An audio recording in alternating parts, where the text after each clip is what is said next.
ওই রিক্সা যে চালায় ব্যাটারিটা তার আব্বা বানায় নাই, ওই ব্যাটারিটা আমদানি করা হয়েছে চীন থেকে। কেন বাধা দিলেন না? ওই ব্যাটারিটা আমদানি করার পরে ফিট করা হয়েছে বাংলাদেশ মেশিন টুলস ফ্যাক্টরিতে।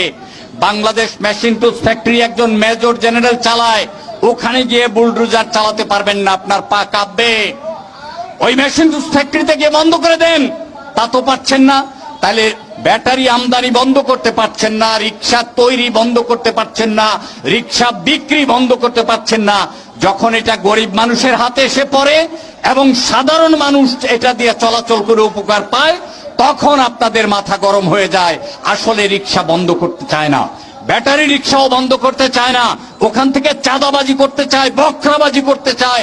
সেই চাঁদা যাতে 500 থেকে 1000-এ তোলা যায় তার আয়োজন করতে চায়। সেই জন্য ব্যাটারি রিক্সা বন্ধের ধোঁয়া তোলে।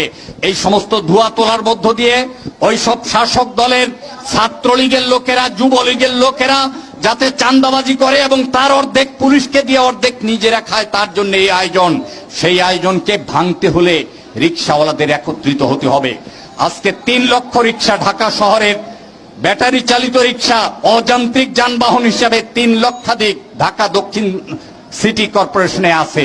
সেগুলি কোথায়? সেগুলি চলছে, সেগুলি টোকেন দিয়ে চলে। কেন টোকেন দিয়ে চলবে? কেন তাদের লাইসেন্স দেওয়া হবে না? এই সব প্রশ্ন যাতে তুলতে না পারা যায়। এই সব প্রশ্ন তুলতে হলে সংগঠন লাগবে। সংগঠন করতে হলে যখন রাজু আহমেদ যাবে, তখন আপনাদের লোকেরা বলবে যে ওই রাজু আহমেদের কি ক্ষমতা আছে, ও তো পাওয়ার নাই। পাওয়ারের লোক ছাড়া কি রিক্সা চালু রাখতে পারবে?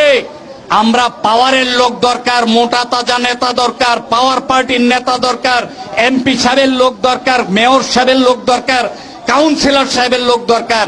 এই সব কথা বলার মধ্য দিয়ে বিভ্রান্ত করবে আপনাদের। আপনারাও তখন মনে করবেন যে ঠিকই তো কথা, মোটা তাজা নেতা ছাড়া কোনো দাবি আদায় হবে না। আসলে এইটা একটা ভুল বিভ্রান্ত ধারণা দিয়ে আপনাকে ডিসইউনাইটেড করে রাখার চেষ্টা করবে, আপনাদেরকে বিচ্ছিন্ন রাখার চেষ্টা করবে। ওই লাইসেন্স যারা দিচ্ছে না, তারা কারচুপির মাধ্যমে টাকা উপার্জন করতে চায়। এই রিক্সার থেকে প্রতিদিন কেবলমাত্র এই শহরে 2 কোটি টাকা উপার্জিত হয়। ওই টাকা বন্ধ হয়ে যাবে। সেই আয়োজন আপনারা ধীরে ধীরে করতে হবে। তার জন্য আপনাদের সবাইকে এই মিটিং এ এসে আমাদের কথা শুনবার জন্য, আপনাদের কথা বলবার জন্য ধন্যবাদ জানাচ্ছি। আপনাদের বলতে হবে না মোটা তাজা নেতা আমাদের ক্ষতি করেছে, গত 100 বছরের শ্রমিক আন্দোলনের ইতিহাস তাই বলে। মোটা তাজা নেতা দিয়ে হবে না, রিক্সাওয়ালাদের মধ্য থেকেই নেতা বেরিয়ে আসতে হবে। সেই নেতা যদি কাজ করে তাহলে সংগঠন হবে, সংগঠন যদি হয় তাহলে আন্দোলন হবে।